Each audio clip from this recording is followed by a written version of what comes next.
Welcome, everybody, to a wonderful Thursday night. You're here with JP and Caleb on Chiefs Focus First and 10. What's up, bro? Doing good, man. How are you doing? I'm good, man. Happy. Great week. We got a good game coming up against the Cowboys. Coming off a great win. Team's got some continuity. Everybody's happy. Everybody's smiling. Looks like it's on that uphill trend we talked about 2 weeks ago that we thought was going to happen. And it happened. So we're just going to continue to climb, I think. What do you think? I think I agree with you, man. I think we're in an excellent spot. I know one thing we saw in the last show, and I kind of finally just came to realization of this, but I told Chiefs fans, look, the first 8 weeks for our defense is always going to be terrible. It's always been that way under Spags, and as much as we hate it, that's just how it's going to be. And I think it's going to work out in the end. So I'm happy. Yeah, and a lot of that just has to do with Spags, bro. He's got so many packages, and he changes things up a lot. He's a lot like Andy. I mean, and that's why I think those guys get along so well, and they look for players that can learn their schemes. And a lot of times when you got younger players like we do, it takes a little longer for them to pick it up. But a lot of our players are younger, and even some of the older players, it's hard for them to pick up. I mean, it's not as easy for anybody to pick up some of those schemes. It's not as easy as everybody wants to think it is, or wants to believe it is.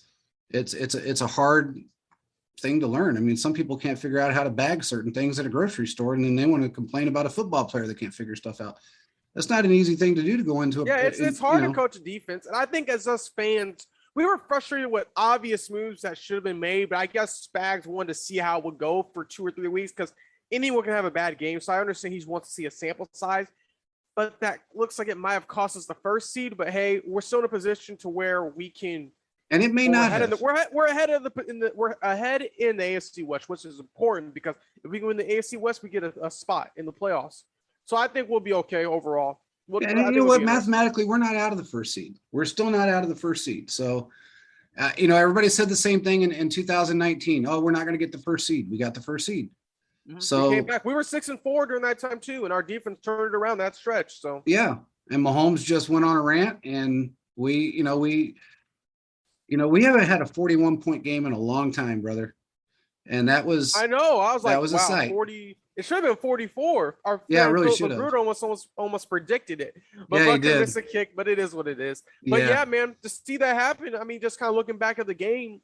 They showed out, and they did everything they needed to do. And I think that was very important at the end of the day, because it showed that the Chiefs, specifically Mahomes, they figured it out. We all know that EB is not calling any of the calls anymore. It's Andy, which I think helps the team a lot, because Andy is not afraid to mix it up and call different plays. And they were playing so much better. They played a lot better when you're looking at the end of the day. And as you saw, that Noah Gray, man, he dropped 2 back-to-back passes. The next thing you know, was on 4th and goal. They went to him on 4th and goal and threw it to him, a touchdown. That was, and you know what? That wouldn't have happened if it wouldn't have been for Andy. Andy and Pat made that call. Andy, and they trusted him. Yeah. And, hey, I know people don't like Noah. Some people do not like Noah Gray, but he can still play. I mean, he's only a rookie. He's he's not Kelsey, but he can be somewhat. He's 50. He knows what he can do. He has good hands. I mean, I think we're in for a good treat, man, especially this Sunday coming up against the Cowboys. That's going to be an excellent game. You can't. Powerhouses. Oh, yeah. And the thing is, look, people are not going to ever like anyone. When you've got people like Tyreek and you've got people like Kelsey, they're always going to compare another player to them. It's no different than people comparing Hardman to Hill or comparing anyone else to Hill. Anybody on our team is going to be compared to the best on our team or the best in the NFL when you have that. So it's very difficult when you're a Noah Gray or a McCall Hardman or anyone else for that matter to be on this team and be compared to the best in the league. So for everybody to sit there and complain about him, you can like him or not like him. It was a very smart move to go back to him, because it makes him feel confident in that his coaches will trust him, which that wouldn't have happened if Andy and Pat wouldn't have been calling those plays. That play would have never been called. Kelsey and try to force it to him, like, well, no, you got to disguise it. Exactly. And exactly. I think if I remember correctly, they faked handing it off to the running back, and then Saul Gray, quick window, quick pass, touchdown. Exactly. So, that was just a smart move, a very, very intelligent call by not only Andy, but by Pat as well, because he was like Andy had said prior, when I'm calling the plays, I allow Pat to make decisions on the field. And that makes me wonder and think, was Bieniemy not letting Mahomes change the play at the line of scrimmage? Because when you let, it makes no sense because like Mahomes is a great quarterback. You would think that they would let him do different things like, okay, this is not going to work. We're going to check out that play. We're going to switch this. It's kind of similar to the situation where Ryan LaFleur was telling Aaron Rodgers, you cannot check out the play. Yeah. Aaron Rodgers, despite maybe the stuff he's dealing with, is a really good quarterback and knows really great football knowledge. So if he's going to check out a play and see something for a touchdown, he's going to do it. Exactly. And to see that, and that's making me kind of wonder, was the same thing happen in this case? But hey, is what it is now. The team got Mahomes got his swagger back. We all know that. He did. Yeah, he did. And that right there, and I tell you, the end of that Green Bay game, well, the Green Bay game in general, when Andy started calling the majority of the plays, it started in the Giants game when Andy called a lot of the plays. Then the Green Bay game, he called more of the plays. And then here comes the Raiders. Andy called 100% of the plays. But the end of that the Green Bay game, that changed Mahomes' outlook and changed the rest of the offense's outlook. That last drive, he looked the best he looked all night. All night. Yeah. That was the best he looked. It did. Went through the progressions, found Kelsey. Boom, 20 yards. Yep. Next play, boom, got him. Last play, third and 4.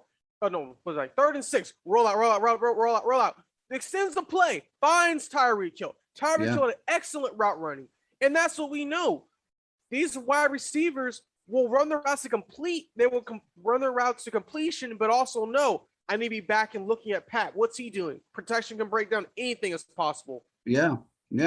And that's what they were missing from week 2 to really week 7, week 6. That's what they were missing. And now they got it back. They know what Pat's going to do. They talk to each other mentally through whether it be hand gestures or through eyes, through whatever, but they talk to each other on the field, and they know Pat's audibles. They know when he's calling the plays. They know if something's going to change in the middle of a progression. They understand it with him. They didn't see any of that from week 2 to week 6 because he wasn't allowed to. And now he is. So things are in my opinion, we get past this Cowboys game, and look, 2 of their best defenders are actually out of the game. There's one that we really, there's a rookie out there and that I really I'm high on this kid, and it's Diggs. And I think I think they're going to put him on Tyreek, and he hasn't faced a Tyreek yet. No, he hasn't. And he has 7 or 8 interceptions on the season so far. He does. 7 or 8, yeah. Yeah, but I don't think he's going to have that much luck against a Tyreek Hill. And if they put him on a Tyreek, this is the game right here. I will say it now. This is the game right here that I think you're going to see Josh Gordon break out in. I hope so, man. Big time players come with big time games. I really think there's a chance. Yeah. He's been in the last, finally was able to, with Andy's coaching, was able to get in, learn the routes, run some blocking, run some, some ploys, and be able to decoys, I guess I should say, and be able to learn more of the playbook, how Pat operates as he normally operated, not how he operated from week 2 to week 6. Yeah. And be able to go ahead and progressively learn what needs to be done on the field. We're going up against a good defense. We're going up against a good offense. Our defense has shown that they can create pressure. You're going to see a lot more of Ingram, Chris on the inside, Frank Clark being a beast. Ingram was the energy we needed. Ingram was the energy we needed added to this defense. Bro, did you see that play in the Raiders game? They ran at him and he bumped him off. It was nothing. And then it was crazy. I mean, it was legit crazy because you're like, wow. Yeah. This man is a beast. Yeah. And we need him because we can seriously, with him, Frank Clark, Jaron Reed, Chris Jones, bro, that is the pressure. That's the group of guys we need to help get the quarterback. And I'll be honest with you, man, looking towards the future, I know I don't like to skip ahead, but if they can continue like this, they can get pressure when needed. And more specifically, bro, just look into the future. if they could somehow maybe get Frank Clark to figure out his contract thing and maybe get him to stay in Kansas City, bro, and legal issues work out, bro, I'm telling you right now, I think our defense would start really well. And if we could re-sign Ingram, I don't think Ingram's going anywhere. I don't see why you wouldn't, because he's playing with so much crazy. He doesn't look like the same guy that was in Los Angeles with the Chargers. He does not look like the same guy to me. He seems so much faster, in my opinion, personally. Well, he was miserable there. That doesn't surprise me. I mean, you know, he wasn't happy there. And look, no matter how you look at it, people can say, you know, a lot of people say that OBJ was a cancer. He wasn't a cancer. He wanted to be. I've never, you know, people said that I wasn't happy. I can't say I wasn't happy. I didn't care whether he came here or not because I knew what we had. But here's the thing. He wasn't a cancer. Did he have an ego? Yes. But he wasn't a cancer. What player doesn't have an ego? Tom Brady has one. Tom Brady is like, he's got a huge ego. But he wins, so I mean that's all I'm gonna say there. Exactly. Now he got his ass kicked last week, but that's good. But he got beat by Heineke. But anyway, I guess the whole thing is he's not a cancer. He wants to win. And when you're on teams and you know you're a good player and you're put in positions to, one, get hurt, two, you're not going to win. You don't have an opportunity to win, whether it be the organization, the coaching staff, or whatever the situation is. You want to go somewhere where you are going to win. It's been proven twice for him. He's only been with two teams. Okay. I mean, it is what it is. And now he's on his third team, and of course the team he signs with gets beat by a team that nobody expected them to beat, that's my quick question for you, JP. And I'm just saying this. I know he's getting an increase of reps because they said Robert Woods tore his ACL. But then my next question is this. I feel like if he was with the Chiefs, though, it would make him even better. Yeah, it might be. And I mean, he wanted to go to LA. I mean, that's what he wanted to do, and I can't fault him, man. But I'm just kind of thinking, like, it was funny. Philip Magruder is a good friend of ours. Who comes on the show a couple times. He was making memes about the situation, but like he kind of has a point because he went to LA thinking they're gonna be some flashy team that's gonna throw the ball over the field. He's gonna make a bunch of catches, and he got the just opposite, kind of worse than what we've seen with Baker Mayfield. Because Matthew Stafford hasn't looked good in the past couple weeks. 4 interceptions in 2 games. That's not good at all. Well, he's going to go through that a little bit, but I still think Stafford is a massive upgrade to Goff. Goff is what, 1-7? What is he? 1-8 on the season or something? Goff, and them there are 0-1-8. I think. Yeah, 0-1-8. They tied a game. Yeah, they tied with Pittsburgh, right? Yeah, they tied with Pittsburgh. Yeah, so here's the thing. I mean, I still think the Rams are the team to beat in the NFC. I will still say that. They are a better football team than anybody in the NFC right now. They've got a better defense for the most part than anybody out there. People can say what they want. They still do. Their offense is really strong. OBJ's first game out there. Yeah, it's his first game. I don't even know if he got a snap in or not. But regardless, I didn't watch the game, so I don't know. But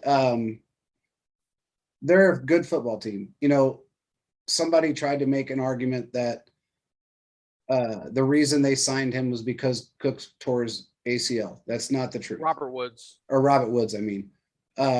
Woods' ACL has been torn all year.